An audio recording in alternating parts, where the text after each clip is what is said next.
समयसार ग्रंथ में पीठिकाधिकार समापन की ओर है। अंतिम दो गाथाएं आज आप सबके बीच रखी जा रही हैं। भूतार्थ और अभूतार्थ ये दो शब्द आपको सुनने को मिलेंगे। भूतार्थ और अभूतार्थ इन दो शब्दों की व्याख्या आचार्य प्रवर के द्वारा समयसार ग्रंथ में पीठिकाधिकार के रूप में उपसंहार में की जा रही है। भूतार्थ को निश्चय भी कहते हैं और अभूतार्थ को व्यवहार कहते हैं। भूत अर्थात सच्चाई को लेकर के जो कथन होता है,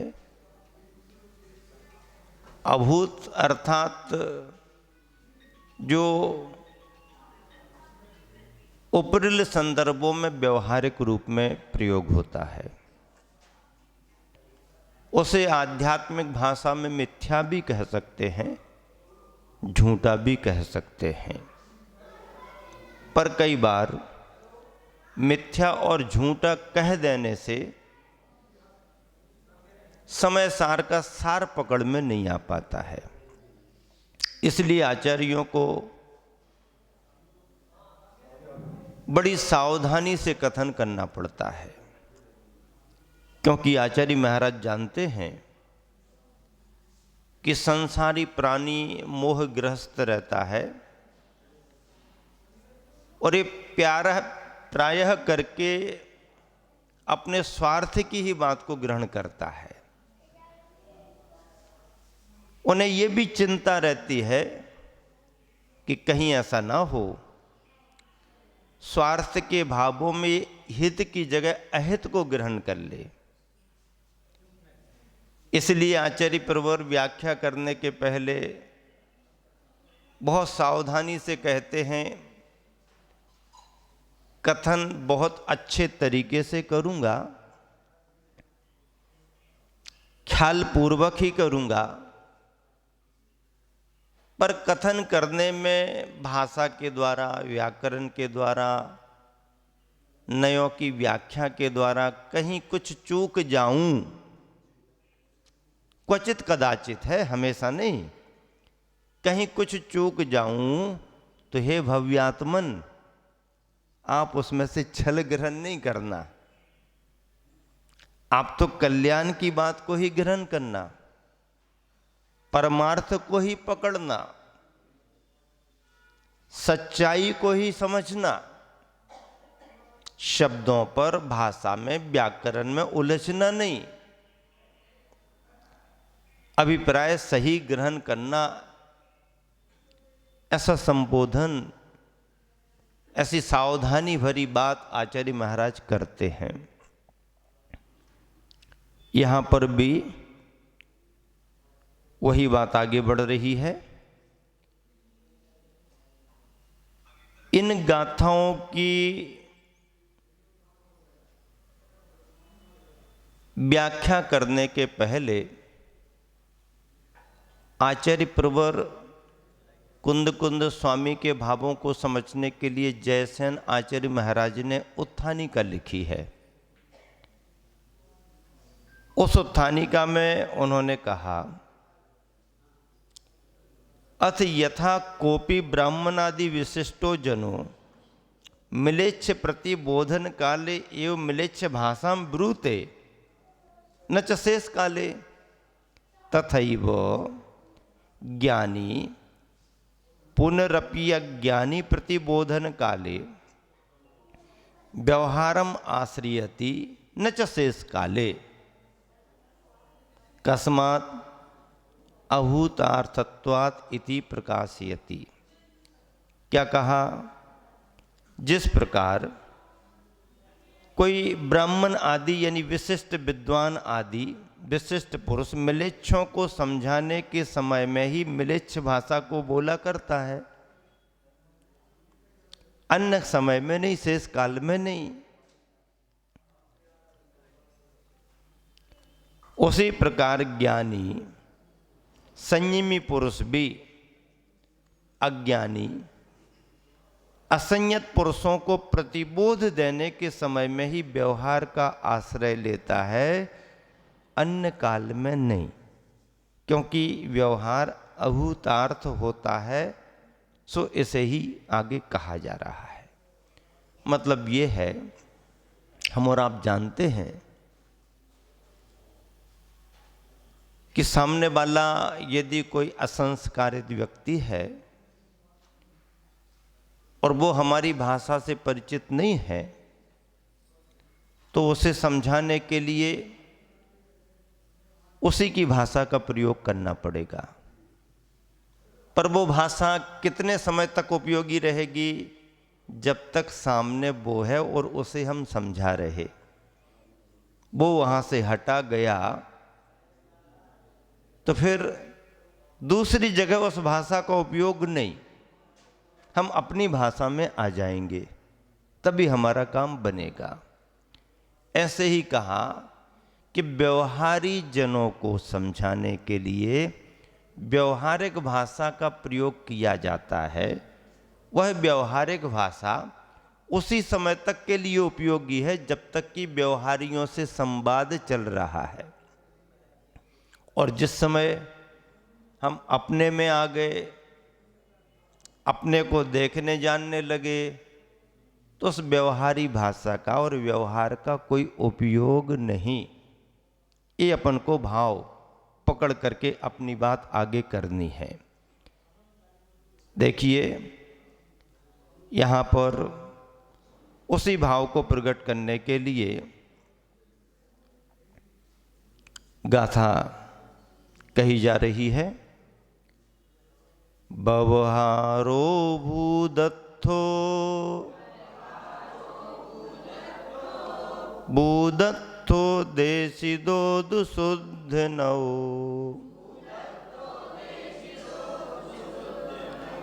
भूदत्तमस्सिदो खलु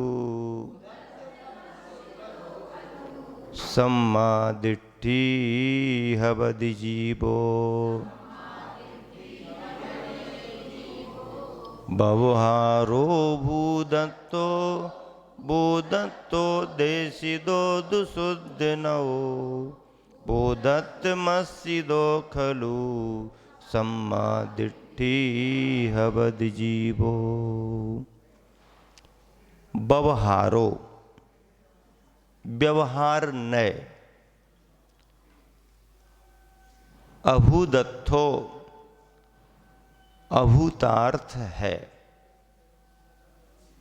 और शुद्ध नवो शुद्ध नय यानी निश्चय नय, भूधत्तो भूतार्थ है। ऐसा देशिदः किन्होंने कहा? ऋषियों ने कहा है, मुनियों ने कहा है। इसलिए जीवो जो जीव भूदत्थम अस्सिदो भूतार्थ के आश्रित है, भूतार्थ में लगा हुआ है, खलु निश्चय से, निश्चय रूप से ही वह सम्मादिट्ठी हवदि सम्यक दृष्टि है। सम्यक दृष्टि है कौन? जो भूतार्थ में लगा हुआ है। रत्नकरंडक श्राव का चार पढ़ोगे तो आपको अलग परिभाषा मिलेगी, और जब हम समय सार को पढ़ेंगे तो कुंद कुंद स्वामी समय सार में सम्यक दृष्टि मिथ्या दृष्टि पने की परिभाषा अलग बता देंगी आपके लिए। प्रथम भूमिका में जब कोई भव्यात्मा श्रावकाचार को पढ़ता है और मोक्ष मार्ग को समझना चाहता है, तो उसे सम्यक दर्शन के लिए कहा जाता है कि जो देव शास्त्र और गुरु पर श्रद्धान करे सो सम्यक दृष्टि। पर उस श्रद्धान में शर्त है, 8 अंगों का पालन हो, 8 मदों से रहित हो, 3 मूढ़ताओं से रहित हो, अथवा 6 अनायतनों से रहित हो। ये बात हो गई, वो सम्यक दृष्टि है। अथवा दूसरी परिभाषा देख लें तो तत्वार्थ श्रद्धानम सम्यक दर्शनम, तत्वों पर उनके अर्थों भावों को समझते हुए श्रद्धान करना सम्यक दर्शन है। अथवा तीसरी परिभाषा भी अपन समझें पढ़ें तो 7 प्रकृतियां जो कर्म की हैं, अनंतानुबंधी संबंधी क्रोध मान माया लोभ 4 ये कसाएं, और मिथ्यात्व सम्यक मिथ्यात्व तथा सम्यक्त प्रकृति, इनके 6 से छायक, उपसम से औपसमिक और 6 उपसम से 6 उपसम सम्यक दर्शन बनता है। अनियोगों की अपेक्षा से आचार्यों ने परिभाषाएं सम्यक दर्शन की ये बनाई हैं। लेकिन कुंद कुंद स्वामी यहां पर क्या कह रहे हैं, जरा सुनो समझो। अर्थ व्यवहार नय अभूतार्थ है, अर्थात विशेषता को दृष्टि में रखकर विषमता को पैदा करने वाला है। एक एक शब्द समझना।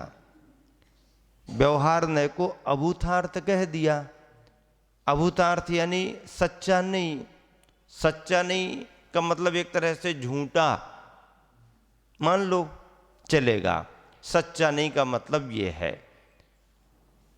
अभूतार्थ है अर्थात विशेषता को दृष्टि में रखकर विषमता को पैदा करने वाला है। क्यों कहा व्यवहार को अभूतार्थ? कि वह विशेषताओं को ख्याल में रख करके विषमता को पैदा करता है, इसलिए व्यवहार ठीक नहीं। क्योंकि व्यवहार में ये पिता है, ये बेटा है, ये भाई है, ये माँ है, ये बहन है, ये सब आएगा। लेकिन यथार्थ में जीव का इन पर्यायों के साथ शुद्ध रूप में कोई संबंध ही नहीं है।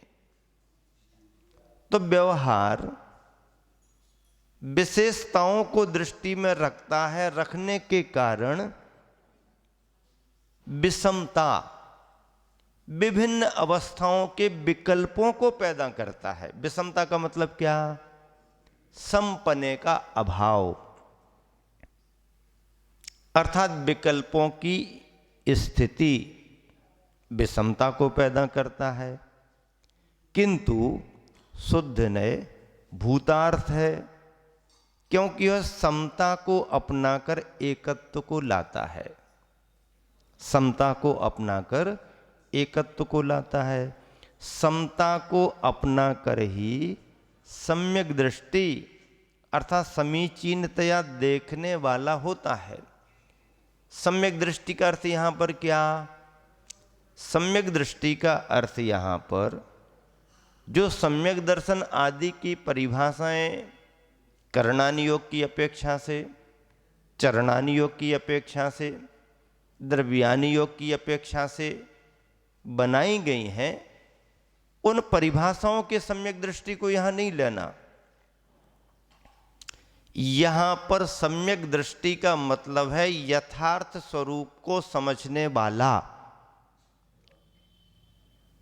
और स्वरूप की यथार्थता से हट करके कोई धारणा, अवधारणा, विकल्प विचार करे तो उसे सम्यक दृष्टि, समीचीन दृष्टि से हट करके असमीचीन दृष्टि वाला, अयथार्थ दृष्टि वाला कहा गया। इसी को कुंद कुंद स्वामी ने सम्यक दृष्टि और मिथ्या दृष्टि शब्द से कहा। श्रद्धान अश्रद्धान की बात यहां नहीं लेना। यहां पर दृष्टि में सम्यकपना, स्वरूप को समझने में दृष्टि का सम्यकपना एक बात, और स्वरूप को समझने में दृष्टि का सम्यकपना नहीं बन पाना सो दूसरी बात। ज्ञानी और अज्ञानी भी इसी को कहा गया। ज्ञानी कौन? समय सार में कथन करने में जो आया है ज्ञानी, तो ज्ञानी कौन? जो वस्तु की यथार्थ अवस्था को समझता है वो ज्ञानी, और जो वस्तु की यथार्थ अवस्था से हट करके विभिन्न पर्यायों को समझता है, पर्यायों को ही स्वरूप मान करके चलता, सो उसे अज्ञानी कह दिया।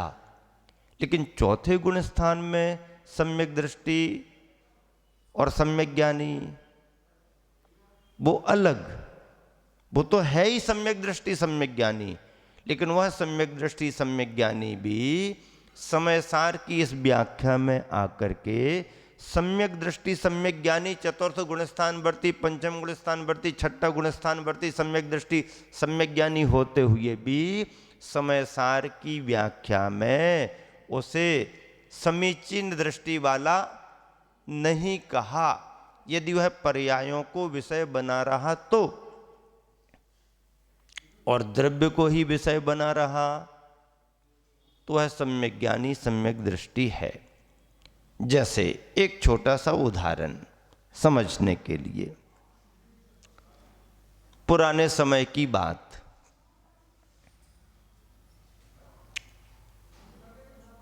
सक्षम संपन्न रईस परिवार,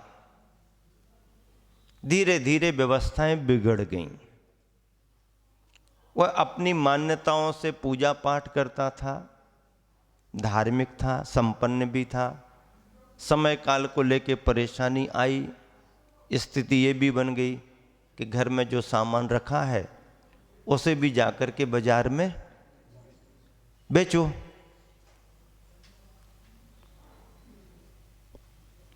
उसके यहाँ पर सोने के गणेश जी भी थे और सोने का चूहा भी था। मन तो नहीं था बेचने का, लेकिन अब मजबूरी थी, तो सोने का चूहा उसने थैले में रखा और सुनार की दुकान पर पहुंच गया। भाई साहब, मजबूरी है, जरूरी है,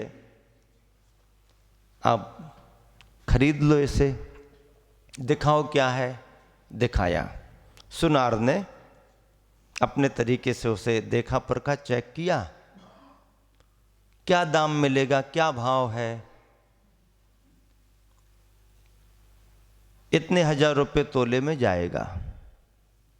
अच्छा ठीक है, कोई बात नहीं, ले लो।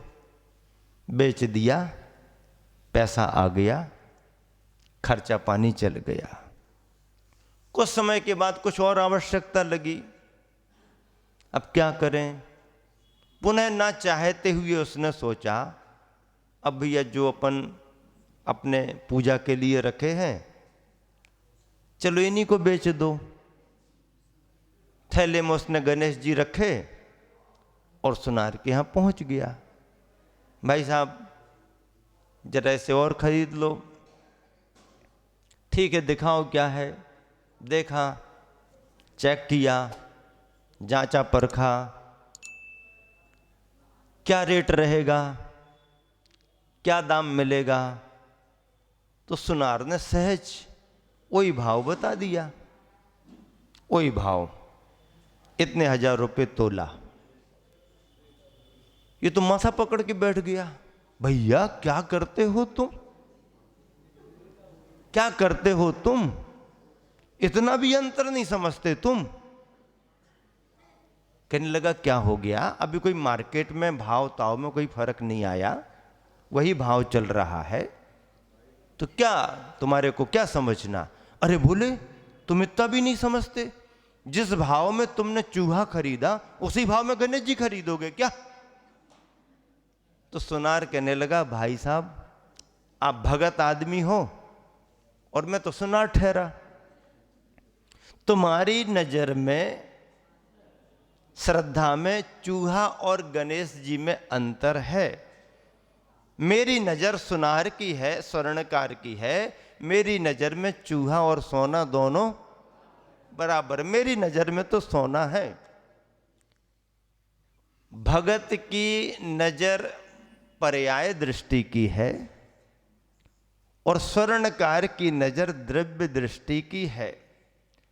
आचार्य कुंद कुंद स्वामी कहते हैं कि तुमने स्वर्णकार की नजर द्रव्य दृष्टि की बनाई तो तुम सम्यक दृष्टि भूतार्थ वाले हो गए, और यदि तुमने भगत की पर्यायों की अपेक्षा, अवस्थाओं की अपेक्षा लेकर के नजर बनाई तो तुम अध्यात्म की भाषा में अभूतार्थ मिथ्या दृष्टि हो गए।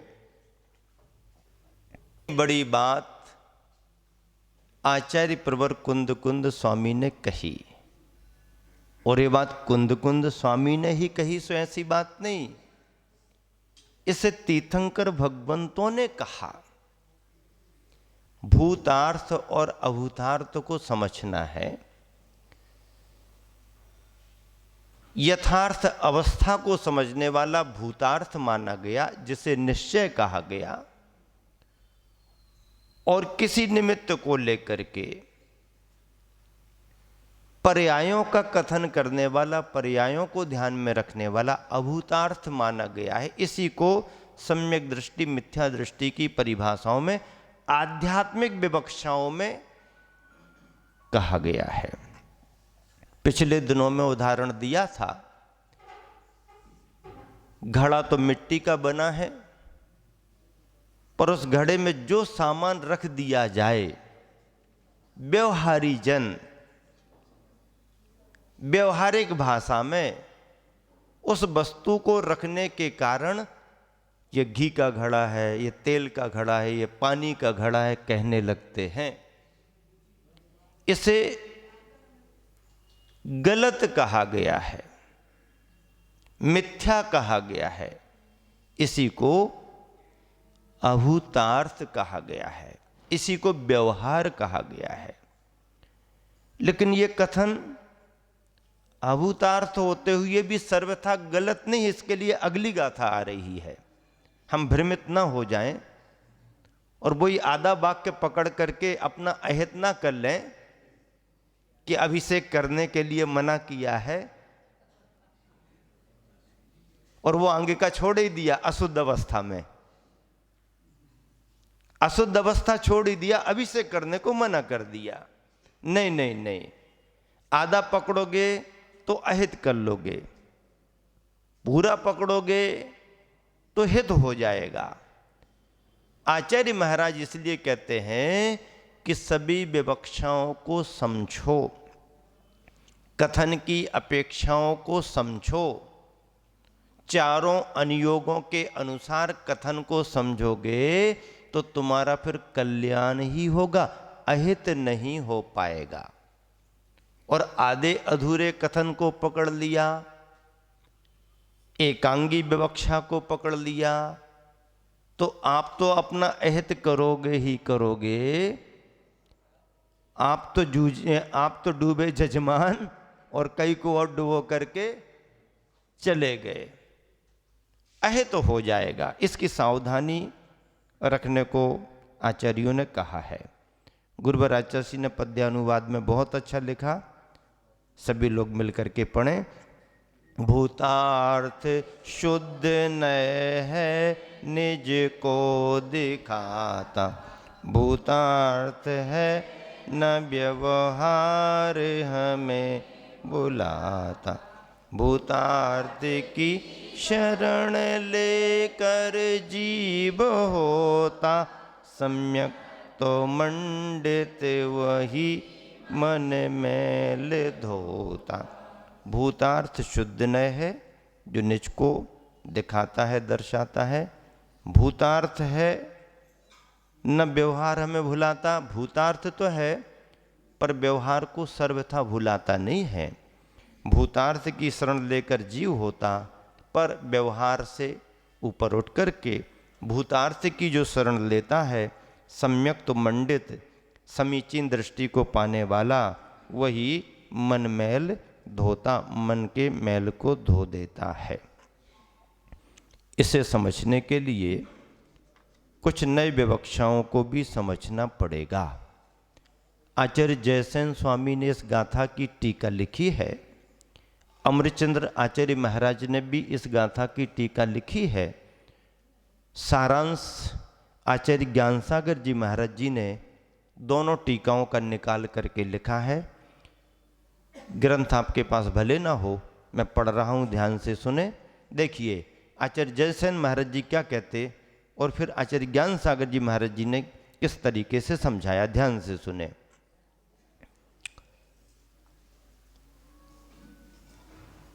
व्यवहार ने अभूतार्थ अर्थात असत्यार्थ है, किंतु शुद्ध निश्चय ने भूतार्थ सत्यार्थ कहा गया है।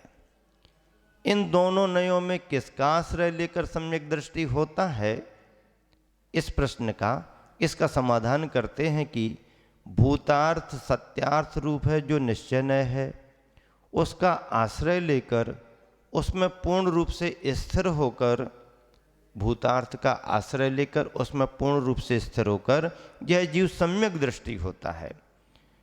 इस प्रकार टीकाकार अमृतचंद्र आचार्य महाराज का एक व्याख्यान है।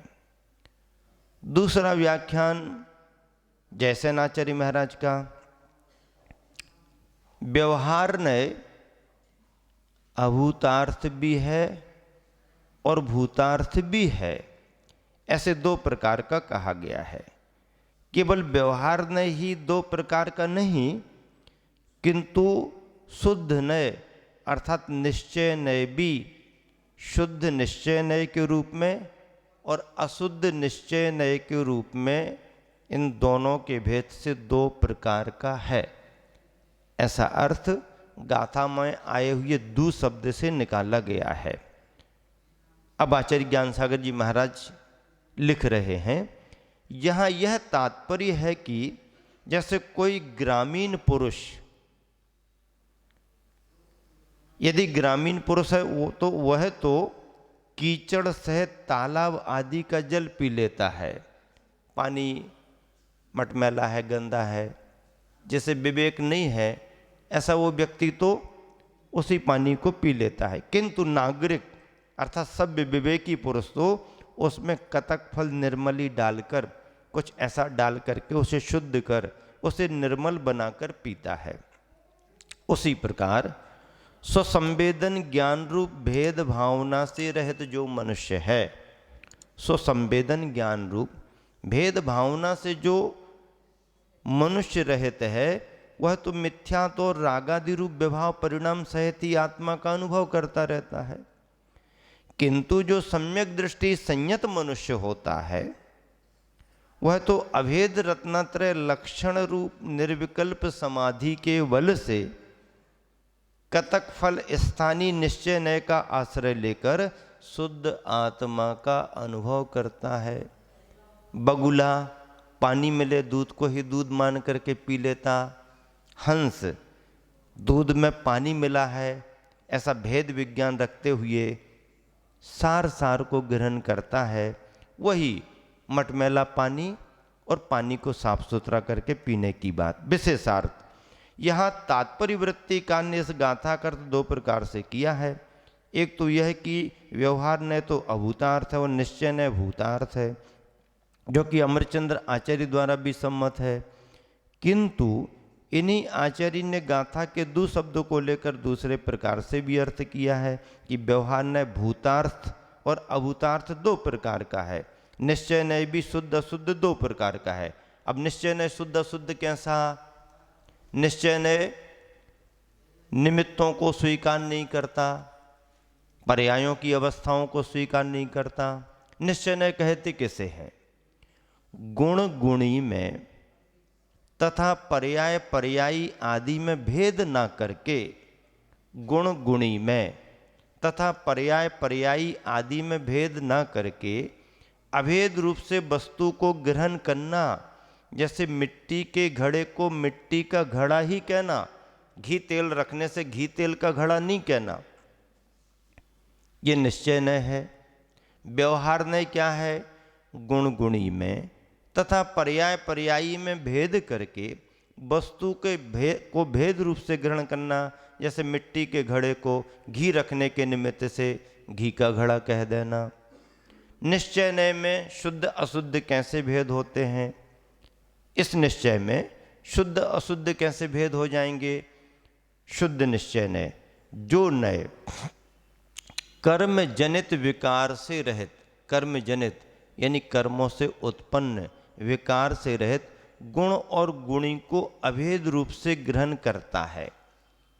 कर्म जनित विकार से रहित, जिसमें कर्मों का कोई काम नहीं, ऐसे विकार से रहित गुण और गुणी को अभेद रूप से ग्रहण, जैसे जीव केवल ज्ञानमयी है। जीव कैसा है, कैसा है जीव। अब जीव को यदि केवल ज्ञानमयी कहा तो केवल ज्ञान जो जीव का स्वाभाविक गुण है, कर्म के क्षयोपशम आदि की उसमें जरूरत नहीं, बल्कि कर्म क्षय का कारण बनता है। और ज्ञान कहीं बाहर से आया नहीं, बाहरी कोई अवस्था नहीं। केवल ज्ञान आदि गुणों के बिना जीव का अस्तित्व नहीं, और जीव है तो केवल ज्ञान आदि उसकी निजी अवस्था है। इसे निश्चय न शुद्ध निश्चय नय में, जैसे जीव केवल ज्ञानमयी है, शुद्ध निश्चय नय की अपेक्षा जीव के न बंध है, न मोक्ष है, न गुण स्थान आदि है। ये हो गया। शुद्ध निश्चय नय में कर्म जनित विकार रहित अवस्था को स्वीकार किया गया। जीव सुखमय है, जीव केवल ज्ञानमय है, जीव दर्शनमय है, जीव चेतनामय है, ये अभिन्न है और कर्मों का इनसे कोई संबंध नहीं। अब यदि हम यही कहें कि जीव मन पर्याय ज्ञानात्मक है, अवधि ज्ञानात्मक है, मति श्रुत ज्ञानात्मक है, तो कर्म का क्षयोपशम सापेक्ष हो जाएगा, ये कथन अलग हो जाएगा। या मान लीजिए कह दिया जीव नर नारकादि रूप है, जीव मनुष्य रूप है, जीव स्त्री रूप है, जीव देव स्वरूप है, जीव त्रियंच रूप है, ये कथन अलग हो जाएगा। अशुद्ध निश्चय नय किसे कहा, निश्चय नय की बात, जो नय कर्म जनित विकार से सहित, पहले रहित अब विकार से सहित गुण और गुणी को अभेद रूप से ग्रहण करता है। जैसे जीव मोह राग द्वेष रूप भाव कर्मों का कर्ता भोगता है, लिया है राग द्वेष मोह जो जीव से अंतरंग से जुड़ा हुआ है, ये अशुद्ध निश्चय नय की व्याख्या में चला जाएगा, क्योंकि राग द्वेष और जीव अलग अलग हैं। केवल ज्ञान शुद्ध निश्चय नय में आएगा, राग द्वेष मोह कसाय भाव ये निश्चय नय में आकर के भी अशुद्ध निश्चय नय, क्योंकि जीव के स्वभाव नहीं है। ऐसा व्यवहार नय में फिर अलग अलग आ जाता है, उपचर्य व्यवहार नय, सद्भूत व्यवहार नय, असद्भूत व्यवहार नय, इसकी व्याख्याएं अलग अलग हैं जो आप सभी को स्वाध्याय से जाननी चाहिए। यहाँ पर भूतार्थ और अभूतार्थ की चर्चा चल रही है। आचार्य महाराज कह रहे हैं, ज्ञान सागर जी उसका स्पष्टीकरण कर रहे हैं कि भूतार्थ शब्द का अर्थ सत्यार्थ व अभूतार्थ का अर्थ असत्यार्थ किया है, किंतु यहाँ पर असत्यार्थ का अर्थ सर्वथा निस्सार नहीं लेना। अभूतार्थ कह दिया तो सर्वथा मिथ्या हो गया, ऐसा नहीं, किंतु आकार से ईसत लेकर व्यवहार ने अभूतार्थ और तात्कालिक प्रयोजनवान, तात्कालिक प्रयोजनवान है ऐसा लेना चाहिए, ऐसा आचार्य जयसेन महाराज जी ने भी स्पष्ट किया है। इस तरह से व्यवहार को अभूतार्थ कहते हुए भी व्यवहार सर्वथा अभूतार्थ नहीं है, किंतु उस विवक्षा में उसे सत्य के रूप में भी स्वीकार कर लिया जाता है। केवल उस विवक्षा में, उस प्रसंग में उसे प्रासंगिक मान करके तात्कालिक, त्रैकालिक अलग बात है, तात्कालिक उसे स्वीकार किया गया है। इस तरह से प्रथम गाथा की व्याख्या हो गई। पीठिकाधिकार की अगली 14वीं गाथा, अंतिम गाथा। उच्चारण शुद्धो शुद्धादेशो नादब्बो परम भावुदर सिंह व्यवहार देश दो पुनो जे तू अपर मेठी दा भावे। शुद्धा शुद्धा सो नादब्बो परम भाव दर्शी। बवहार देश दो पुनो जे तू अपर मेठी दा भावे। परम भाव दर्शी ही, परम भाव यानी शुद्धात्म भाव को देखने वालों के द्वारा शुद्धा देशो शुद्ध द्रव्य का कथन करने वाला शुद्धो शुद्ध नय निश्चय नय है, ऐसा नादब्बो जानने योग्य है। परम भाव को देखने वालों के द्वारा शुद्ध द्रव्य का कथन करने वाला शुद्ध नय जानने योग्य है। पुनः और जेदु जो जीव अपर में भावे, अपरम भाव, परम भाव और अपरम भाव, उत्कृष्ट भाव और जघन्य भाव, शुद्ध भाव और अपरम भाव माने अशुद्ध भाव में, श्रावक की अपेक्षा शुभोपयोग में एवं प्रमत्त अप्रमत्त मुनि राजों की अपेक्षा भेद रत्नत्रय में ठिदा स्थित है। ये श्रावक की अपेक्षा शुभोपयोग और छठे सातवें गुण स्थान का शुभोपयोग, इसे परम भाव के सामने अपरम भाव कहा है। उत्कृष्ट भाव के सामने इसे जघन्य भाव कहा है, अथवा समय सार के शुद्ध भाव के सामने इसे अशुद्ध भाव कहा है। शुभ को भी अशुद्ध कहा है, जबकि अशुभ शुभ और शुद्ध में अंतर किया है। लेकिन आचार्य कुंद कुंद स्वामी कहते हैं शुभ अशुभ और शुद्ध तीन भेद मत करो, शुद्ध और अशुद्ध भेद ही करो। फिर कहेंगे शुभ को भी अशुद्ध कहोगे क्या? हाँ, निश्चय की अपेक्षा से शुभ भी अशुद्ध है, लेकिन उसे तात्कालिक उपादेय मान करके शुद्ध के करीब स्वीकार किया गया है, अशुभ जैसा शुभ नहीं है। भावार्थ स्थित है उनके लिए व्यवहार नय का उपदेश किया है। शुद्ध निश्चय नय शुद्ध द्रव्य का कथन करने वाला है, वह परम शुद्धात्मा की भावना में लगे हुए पुरुषों के द्वारा अंगीकार करने योग्य है। परंतु जो पुरुष अशुद्ध व नीचे की अवस्था में स्थित हैं, उनके लिए व्यवहार नय ही कार्यकारी है। घर गृहस्थी के आरंभ में पड़े हुए गृहस्थों को और वृत्ति बनने वाले श्रावक श्राविका वृत्तियों को और महाव्रतों को धारण करने वाले महाव्रतियों को भी जब तक वह प्रवृत्ति में है तब तक उन्हें भी व्यवहार स्वीकार करने योग्य है। त्रैकालिक नहीं, तात्कालिक। जितनी आवश्यकता है, जितनी उस साधक की मजबूरी है, उतना ही ध्येय तो निश्चय का ही बनाना है। लीनता तो उसी में करनी है। पानी के अंदर डुबकी लगाने में ही आनंद है, तो फिर हमेशा डुबकी लगाए रखो। तो हमेशा कैसे डुबकी लगाए रखेंगे? नहीं नहीं, जितना ज़्यादा बने उतना ज़्यादा तो करते हैं। फिर बाहर क्यों आते हो? जब सांस कम पड़ने लगती है तो बाहर ना भी चाहे तो आना ही पड़ता है। लेकिन बाहर किस लिए आए?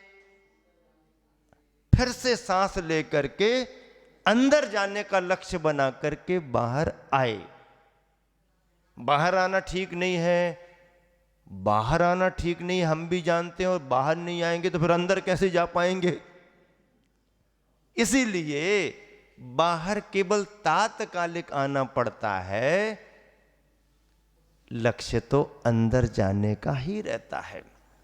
नहीं, बाहर गलत है, बिल्कुल गलत तो है अंदर रहने की अपेक्षा से, पर तात्कालिक उसे भी सही माना गया है।